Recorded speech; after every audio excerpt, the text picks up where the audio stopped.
اعوذ باللہ من الشیطان الرجیم، بسم اللہ الرحمن الرحیم۔ ان اللہ فالق الحب والنوى یخرج الحی من المیت ومخرج المیت من الحی ذالکم اللہ فأنا تؤفکون۔ فالق الاصباح وجعل اللیل سکنا والشمس والقمر حسبانا ذلك تقدير العزيز العليم وهو الذي جعل لكم النجوم لتهتدوا بها في ظلمات البر والبحر قد فصلنا الآيات لقوم يعلمون۔ بے شک اللہ ہی دانے اور گٹھلی کو پھاڑنے والا ہے، وہ زندہ کو مردہ سے اور مردہ کو زندہ سے نکالتا ہے، یہ ہے اللہ۔ چنانچہ تم کہاں بہکائے جاتے ہو؟ وہ صبح کی سپیدی نکالتا ہے اور اس نے رات کو سکون کا باعث بنایا اور سورج اور چاند کو وقت کے حساب کا ذریعہ بنایا۔ یہ سب بہت زبردست خوب علم رکھنے والے کا اندازہ ہے، اور وہی ہے جس نے تمہارے لیے ستارے بنائے تاکہ تم ان کے ذریعے سے خشکی اور تری کے اندھیروں میں راہ پاؤ۔ تحقیق ہم نے اپنی آیتیں ان لوگوں کے لیے کھول کر بیان کر دی ہیں جو علم رکھتے ہیں۔ اللہ تعالیٰ نے فرمایا ہے کہ وہ دانے اور گٹھلی کو پھاڑ کر ان سے درخت اگاتا ہے، یعنی وہ دانے اور گٹھلی کو مٹی کی تاریکی میں پھاڑ دیتا ہے، پھر اس سے مختلف انواع و اقسام کے پودے اور کھیتیاں پیدا ہوتے ہیں جن سے مختلف دانے اور پھل پیدا ہوتے ہیں، جن کے رنگ، شکلیں اور ذائقے مختلف ہیں۔ اور فرمایا وہی جاندار کو بے جان سے نکالتا ہے اور وہی بے جان کو جاندار سے نکالنے والا ہے۔ وہ دانے اور گٹھلی سے جو مردہ جمادات کی طرح ہیں زندہ نباتات کو نکالتا ہے، جیسا کہ اس نے فرمایا سورہ یاسین میں۔ اور ایک نشانی ان کے لیے مردہ زمین ہے کہ ہم نے اس کو زندہ کیا اور اس میں سے اناج اگایا، پھر یہ اس میں سے کھاتے ہیں، اور ہم نے اس میں کھجوروں اور انگوروں کے باغات پیدا کیے، اور ہم نے ان میں چشمے جاری کر دیے تاکہ یہ ان کے پھل کھائیں، اور وہ پھل ان کے ہاتھوں نے تو نہیں بنائے، پھر کیا وہ شکر نہیں کرتے؟ وہ اللہ پاک ہے جس نے زمین کی نباتات کے اور خود ان کے اور جن چیزوں کے ان کو خبر نہیں سب کے جوڑے بنائے۔ پھر اللہ تعالیٰ نے فرمایا یہی تو اللہ ہے، یہ کام کرنے والا وہ اللہ ہے جو واحد اللہ شریک ہے۔ پھر تم کہاں بہکائے پھرتے ہو؟ یعنی تم حق سے کیسے منہ موڑتے اور اس سے روگردانی کر کے باطل کو اختیار کرتے ہو اور اس کے ساتھ غیروں کی پوجا کرتے ہو۔ ارشاد الہی ہے، وہی رات کے اندھیرے سے صبح کی روشنی پھاڑ نکالتا ہے، اور اسی نے رات کو موجب آرام بنایا ہے، یعنی وہ روشنی اور اندھیرے کا خالق ہے سورہ انعام میں، اور اس نے اندھیروں اور روشنی کو بنایا۔ اللہ سبحانہ و تعالیٰ رات کے اندھیرے کو پھاڑ کر سپیدہ سحر کو نمودار فرما دیتا ہے، اس سے وجود کائنات منور اور افق پر کرن کرن اجالا ہو جاتا ہے، اندھیرا چھٹ جاتا ہے،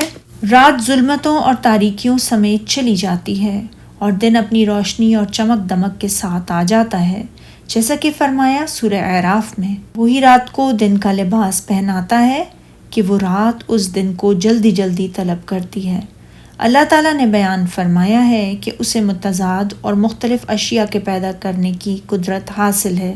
جو اس کے کمال عظمت اور عظیم سلطنت کی دلیل ہے۔ اس نے جب یہ ذکر فرمایا کہ وہ صبح کی روشنی پھاڑ کر نکالتا ہے تو اس کے مقابلے میں یہ بیان فرمایا اور اسی نے رات کو موجب آرام بنایا، یعنی جو ہر چیز کو ڈھانپ لیتی ہے، جس سے ہر سو اندھیرا چھا جاتا ہے تاکہ رات کو تمام اشیاء آرام و سکون حاصل کر سکیں، جیسا کہ اس نے فرمایا سورہ دوحہ میں، آفتاب کی روشنی کی قسم اور رات کی تاریکی کی جب وہ چھا جائے، اور فرمایا سورہ لیل میں، رات کی قسم جب دن کو چھپا لے اور دن کی قسم جب چمک اٹھے، اور فرمایا سورہ شمس میں، اور دن کی قسم جب اسے چمکا دے اور رات کی قسم جب اسے چھپا لے، اور سورج اور چاند کو ذریعہ شمار بنایا ہے، یعنی وہ دونوں ایک طے شدہ اور مقررہ حساب کے مطابق چلتے ہیں اور اس میں کوئی تغیر و تبدل رونما نہیں ہوتا۔ بلکہ ان میں سے ہر ایک کی موسم سرما اور گرما میں منزلیں مقرر ہیں جن کے مطابق یہ چلتے ہیں، اور اسی پر رات دن کا ایک دوسرے کے بعد آنا جانا اور رات دن کا چھوٹا بڑا ہونا موقوف ہے، جیسا کہ اس نے فرمایا سورہ یونس میں۔ وہی تو ہے جس نے سورج کو روشنی اور چاند کو منور بنایا اور چاند کی منزلیں مقرر کیں، اور فرمایا سورہ یاسین میں، نہ تو سورج ہی سے ہو سکتا ہے کہ وہ چاند کو جا پکڑے اور نہ رات ہی دن سے پہلے آ سکتی ہے، سب اپنے مدار میں تیر رہے ہیں۔ اور فرمایا سورہ اعراف میں، اور اسی نے سورج، چاند اور ستاروں کو پیدا کیا، سب اس کے حکم کے مطابق کام میں لگے ہوئے ہیں۔ ارشاد الہی ہے، یہ اللہ کے مقرر کیے ہوئے اندازے ہیں جو غالب اور علم والا ہے، یعنی یہ سب اس غالب ہستی کے مقرر کیے ہوئے اندازے کے مطابق چل رہے ہیں، جسے نہ کوئی روک سکتا ہے نہ جس کی کوئی مخالفت کر سکتا ہے، اور جو ہر چیز کو جاننے والا ہے، اور آسمان اور زمین کا کوئی ذرہ بھی اس کے علم سے باہر نہیں ہے۔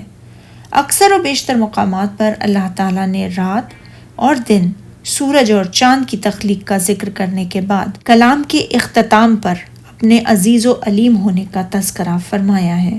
جیسا کہ سورہ انعام کی اس آیت میں اور جیسا کہ سورہ یاسین میں بھی۔ اور ایک نشانی ان کے لیے رات ہے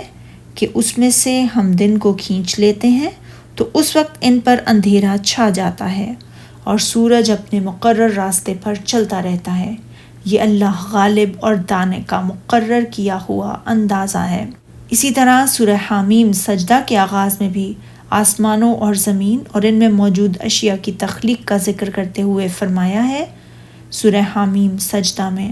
اور ہم نے آسمان دنیا کو چراغوں ستاروں سے مزین کیا اور شیطانوں سے محفوظ رکھا، یہ زبردست اور خبردار کے مقرر کیے ہوئے اندازے ہیں۔ اللہ تعالیٰ کا ارشاد ہے، اور وہی تو ہے جس نے تمہارے لیے ستارے بنائے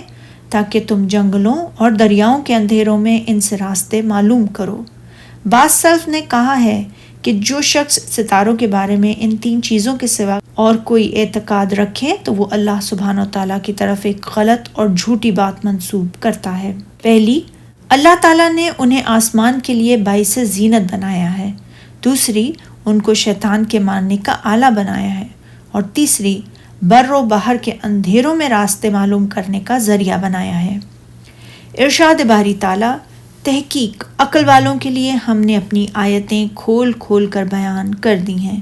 یعنی ان کے لیے جو عقل سے کام لیتے، حق کو پہچانتے اور باطل سے اجتناب کرتے ہیں۔ سبحانک اللہم و بحمدک، اشہد ان لا الہ الا انت، استغفرک و اتوب الیک۔